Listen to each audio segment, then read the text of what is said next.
10, 11 ಹಾಗೂ 12ನೇ ಕವನ.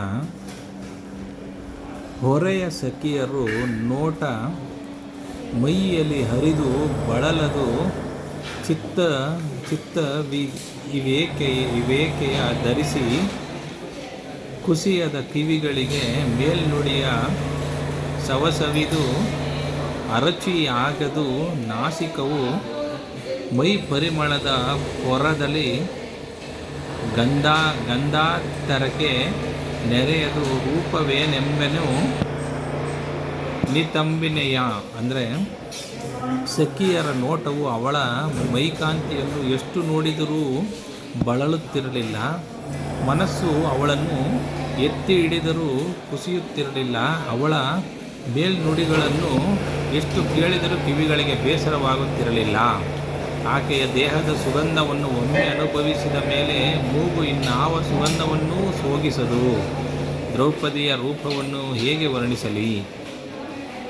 ಮೊಲೆಗಳಲ್ಲಿ ಸಿಲುಕಿದೊಡೆ ನೋಟಕ್ಕೆ ಬಳಿಕ ಪುನರಾವರ್ತಿಯೇ ಕಂಗಳಿಗೆ ಕಾಮಿಸದರೆಯೂ ನಿಮಿಷಕ್ಕೆ ಸಮಯವೆಲ್ಲೆಯದು. ಲಲಿತ ಮೈಕಾಂತಿಗಳಲ್ಲದರೆ ಮುಳುಗಿ ತೆಗೆವರಾರು ಜಗನ ಸ್ಥಳಕ್ಕೆ ಮುರಿದರೆ ಮರಳದಳೆ ಕಂಗಳಿಗೆ ಹುಸಿಯಂದ.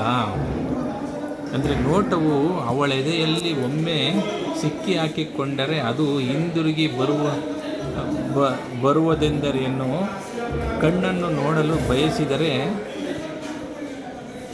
ರೆಪ್ಪೆ ಒಡೆಯುವುದಕ್ಕೆ ಸಮಯವೆಲ್ಲಿ? ನೋಟವು ಮೈಕಾಂತಿಯಲ್ಲಿ ಮುಳುಗಿದರೆ ಅದನ್ನು ಮುಳುಗಿ ತೆಗೆಯುವರಾರು?